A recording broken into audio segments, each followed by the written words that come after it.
We are back with our financial literacy series with Synergy Credit Union, and I'm joined today by Amberly and Sydney this time.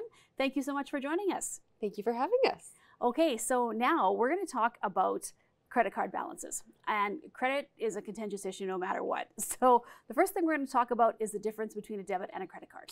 Absolutely. They're very different. They both do similar things, but there are some differences. So a debit card is linked directly to your checking account. It basically is like a personal check, which I know we don't use much anymore, or cash. So basically, when you make a purchase or a transaction, that money comes out of your account right away. So you do need a checking account for it to be tied to, for the money to come from. And often with a checking account, depending on what FI you're at and the account plan you're in, there would be a monthly fee or service charge for having that, as well as charges if you become overdrawn, so taking money out that you don't actually have in your account. It doesn't affect your credit score, which is nice because it's linked right to your account. And it's a super convenient way to make daily purchases when you go to the grocery store or whatever it may be. It's a great way to have access to funds. Okay. And a credit card is linked to a line of credit. So think of it as a convenient way to borrow money. Transactions are covered by the credit card issuer or your financial institution, but you do have to pay them back at a later date. So it can be easy to overspend, which can lead to carrying a balance which you'll be charged interest on. When used responsibly, a credit card can help you build your credit score. It does require an application and approval process to get a credit card. And also a caution, high transaction fees can be applied when using an ATM or going over your limit. Okay, so what are the benefits of paying your card off in full every month? So there's actually quite a few different benefits associated with that. So the first one would be building your credit. So creating those habits and paying it off in full is a great way to get started and boost that credit score. You also skip the interest because if you're, like she mentioned, carrying a balance, you do get charged for that. So also a great way to kind of cut down on those costs. And staying out of debt is another great way since credit cards are a form of a loan. So, you know, by paying it off, you're staying on top of that. You also can avoid late fees or penalties by, you know, making sure those payments are done on the correct date.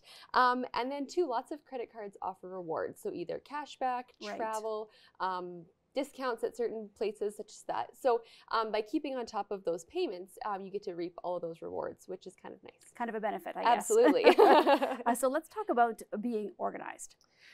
Well, to be organized with your credit card, you can do a couple of different things. You can set up the minimum payment on auto pay to avoid racking up late fees so you don't forget to make your payment. It's always going to come out automatically. You need to pay at least the minimum payment on your credit card before the due date, but it is always best if you can pay your credit card off completely in full. This will help you avoid those interest charges. And like Sydney said, reading your statement is very, very important. You could also get an app and then you can review your transactions on the daily, but lots of people don't have time for that too. But you can also set up alerts on your credit card. So anytime charge or interest fee or payment is due, you get an alert and it helps you stay organized.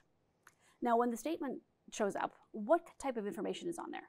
So the statement is jam-packed with lots of very important information, and I feel like sometimes people maybe don't take the time to review it since it rarely comes in the mail anymore. Usually it's e-statement or online. So when reviewing your statement, there's quite a few areas to look at. So the first would be the statement date, so when it was issued, as well as the billing cycle. So basically when those transactions took place. For credit cards, typically we see 20 to 45-day periods, depending on the card. So it's not on a month-to-month basis like your bank statement would be. And then there's also the grace period too. So that would be the time that the statement ended to when your payment is due. So important to be mindful of that because often there's the minimum payment that needs to be made to avoid further penalties and then the full amount that is due for it to be paid off in full.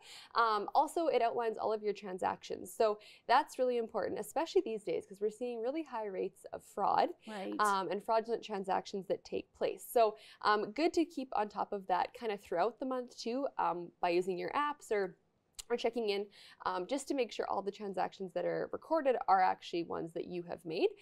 If you find something that is fraudulent and not supposed to be on there, definitely get in contact with the credit card provider as soon as you can to get that card canceled to prevent further losses or transactions taking place. So yeah, that's a really good way to stay on top of it and make sure everything that's going through your account is accurate. Also to make sure you're not going over your limit to avoid further penalties.